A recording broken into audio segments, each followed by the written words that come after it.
Third question में हमें एक सेट ए गिवन है 1 2 3 4 एक सेट की तरह इसका एलिमेंट है 5 which of the following are incorrect and why.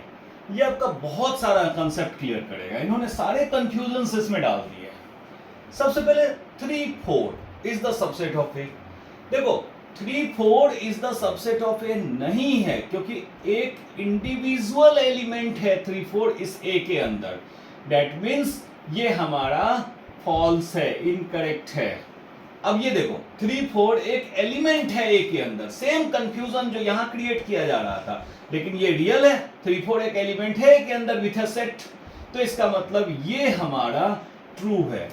अब ये किस कंडीशन में ट्रू होगा? जब इस एलिमेंट को, ये एक सिंगल एलिमेंट था, इस एलिमेंट को हमने एक सेट बना दिया, इस पूरे एलिमेंट को एक सेट के अंदर डाल दिया, तो अब ये सबसेट हो गया ए का। मतलब सबसेट बनने के लिए एलिमेंट को सेट के अंदर डालना पड़ता है। अब देखो 1 is the element of A, ठीक है, 1 is the element of A, ये बिल्कुल ट्रू है। अब 1 is the subset of A, no it is false, क्योंकि 1 कोई सेट में नहीं है। हमको इसको ट्रू बनाने के लिए 1 के दोनों तरफ सेट लगाना पड़ेगा, ठीक है, तब इस कंडीशन में ये ट्रू हो जाएगा। अब 1 2 5 इज द सबसेट ऑफ ए, 1 2 5 बिल्कुल true. 1 2 5 is the subset of A, subset में दिया हुआ है।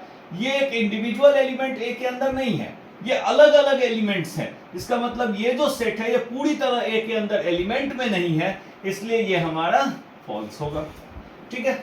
इसी तरह से अब यहां देखो 1 2 3, 1 और 2 तो है, बट 3 कोई अकेला एलिमेंट इसमें नहीं है, इसका मतलब ये हमारा फॉल्स होगा, ये भी हमारा ट्रू रिलेशन नहीं है।